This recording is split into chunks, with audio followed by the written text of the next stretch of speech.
1973년 한국의 농촌에 살고 있었던 유재승이라는 16살 중학생 아이는 그리스 로마 신화 서적을 너무너무 좋아했습니다.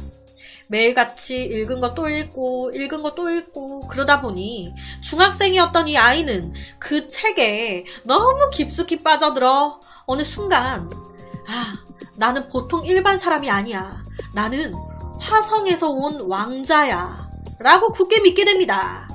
우리가 어릴 때나 어느 순간 괜시레 나는 특별한 사람일 거야. 보통 일반 사람이 아닐 거야 라는 생각을 할 때 있지 않나요?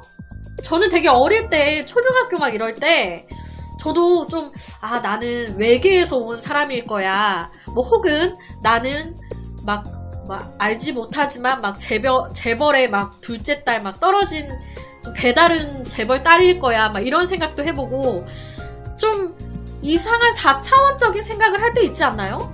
이때 유재승 군 역시 그 정도로 그냥 한순간 가진 생각이라고 생각했는데 이게 점점 도가 지나치면서 재승 군은 밤마다 반복해서 이상한 꿈까지 꾸기 시작합니다. 꿈에 노란 머리에 파란 눈에 어깨띠를 두른 외계 공주를 만나가지고 같이 우주로 가는 꿈. 외계 공주를 만나 그녀와 결혼하면 우주선이 와서 자기들을 우주로 데리고 갈 거라고. 이때 공주 얼굴도 생생하게 떠올랐어요. 그래서 실제로 유재승 군은 고등학교 1학년 때 학교까지 그만둡니다. 왜? 화성으로 돌아갈 때가 됐거든. 얼른 외계 공주를 찾아 화성으로 돌아가야 되거든. 여기 건물에 처박혀서 공부를 하고 있을 때가 아니야. 그래서 그냥 그만둔 거예요. 그 후 자신의 이름까지 개명해버립니다. 뭐로? 화성식 이름 유리마로. 날 이제 유재승이 아닌 유리마라고 불러주길 바래. 학교도 그만둔 후 개명까지 하고 이 유리마는 뭘 하냐? 언어 공부를 시작합니다. 왜? 우주로 돌아가려면 외계 공주를 찾아서 함께 가야 되는데 이 외계 공주가 어느 나라에 있는지 모르니까 불어부터 영어까지 혼자 막 공부를 하기 시작한 거예요. 그래서 7개국어 언어를 익혀요. 7개국 언어를. 대단하죠? 그렇게 무려 7년이라는 세월이 흐릅니다. 1980년 7월 8일 이때 서울 종로구 세종문화회관 문화의 전당에서 제29회 미스 유니버스 대회가 열렸습니다.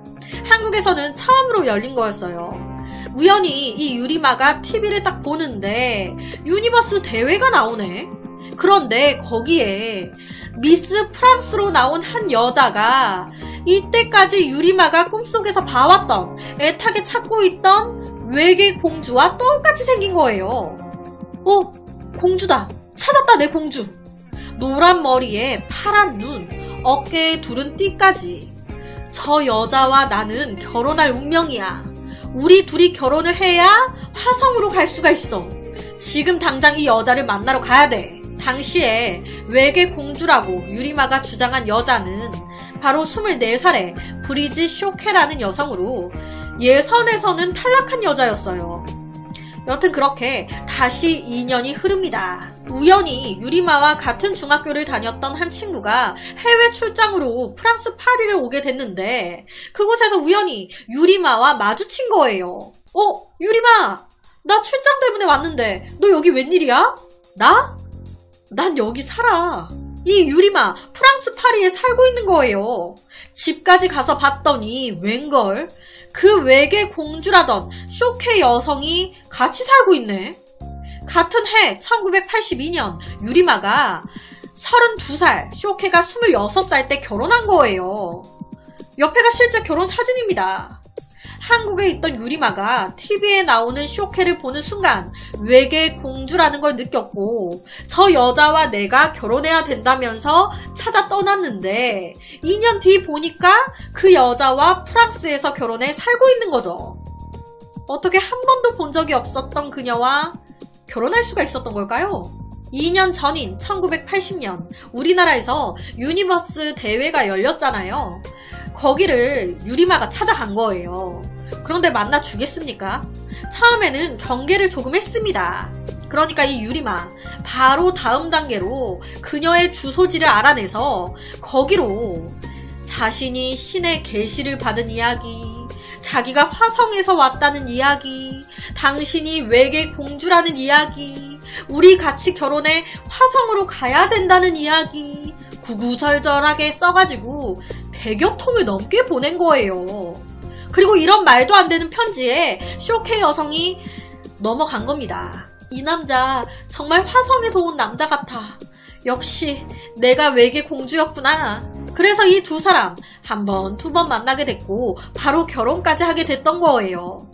실제로 결혼은 프랑스에서 열렸어요. 그때 그 식장에 한국 기자, 프랑스 기자 막 몰려온 거예요.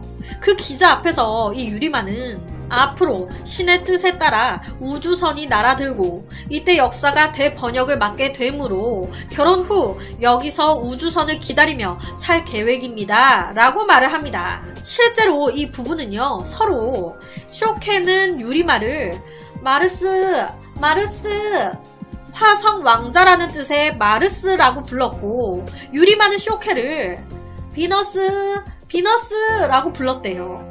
금성공주 비너스, 왕자 공주라고 서로 부른 거죠. 그리고 복장도 둘 다 중세 유럽풍의 왕자 공주 복장하고 다니고. 그렇다면 정말 두 사람은 결혼 후 화성으로 갔을까요? 우주선이 이들을 데리러 왔을까? 화성 왕자, 금성 공주 두 사람은 결혼 후 매일 저녁 같이 손을 잡고 뒷산에 올라갔다고 해요. 화성에서 올 우주선을 기다린 거예요. 하루가 지나고 이틀이 지나고 그게 오겠습니까? 하지만 이들은 쉽게 포기하지 않았습니다. 왜? 비행기도 가끔 결항이 될 때 있잖아요. 아, 우주선이 결항됐나 보네. 그런데 그 우주선이 1년이 지나도 결항이냐고. 이들은 점점 현실적인 문제에 부딪히기 시작합니다. 이 유리마가 우주선을 기다린다고 일을 안 해. 백수로 지내면서 쇼케 부모님 집에서 처가살이를 하는 거예요. 돈도 타다 쓰고.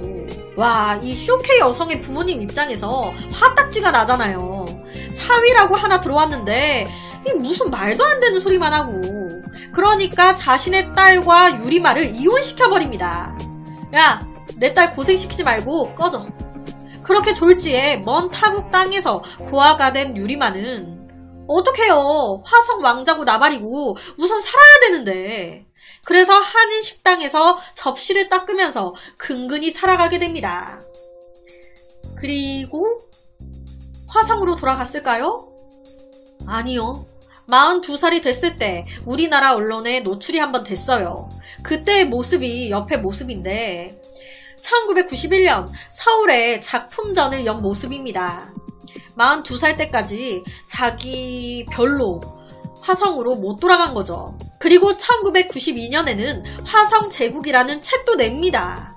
여러 가지 활동을 계속 했던 것 같더라고요. 그러니까 계속 화성으로 못 돌아간 거죠. 현재까지 살아있는지도 모르겠어요. 어느 순간 언론 노출이 딱 끊긴 것 같더라고요. 가족들, 지인들과의 연락도 끊겼다고. 그렇다면 노년에 화성으로 간 걸까요? 유리마는 돈이 많은 것도 아니었고 학력은 고등학교 중퇴, 생긴 것도 그렇게 잘생긴 것도 아니에요. 체격은 빼빼하게 마른 데다가 변변한 직업도 없었습니다. 한국이든 프랑스든 직업이 있어 본 적이 없는 사람이었어요. 솔직히 까고 얘기하면 그냥 백수의 삶을 산 사람이었습니다. 그런 백수가 미스 프랑스와 결혼을 저 여자와 결혼해야 돼 하고 2년 뒤에 진짜 그 여자와 결혼한 거예요. 이것 자체가 정말 우리가 TV 보다가 해외 여자 보고 저 여자 혹은 저 남자 그래서 저 나라를 가서 찾아가지고 2년 만에 결혼을 한 건데 이게 쉽지 않거든요. 7개 국어를 독학하고 지금 옆에 사진 혹시나 가운데에 악이 아니에요. 두 사람 사이에 악이 없었습니다. 이 유리마의 가족들 말에 의하면 혼자만이 인정하는 신화 속의 주인공으로 착각하고 살았던 점이 비정상적이긴 했지만 가족이나 친지들에게 비친 그의 사고나 언행은 보통 사람과 같았다고 합니다. 정상적이었대요. 이거 좀 말 자체가 좀 이상하긴 한데 그냥 자기가 이제 화성에서 온 사람이었다라고만 착각을 하고 살았을 뿐 그 이외의 모든 것은 정상적이었다. 누구는 유리마를 사기꾼이라고 하고 누구는 그를 정신병자라고도 합니다. 그런 그가 미스 프랑스를 한눈에 알아보고 찾아내 결혼까지 했던 건 단지 우연이었을까요? 아니면 그의 말대로 정말 화성인이었기 때문에 가능했던 걸까요? 사기꾼인 걸까? 아니면 정신병자? 아니면 진짜 화성인? 그래서 오늘은 스스로 화성인이라고 여겨 미스 프랑스와 결혼한 한 남자에 대한 이야기를 가지고 왔습니다.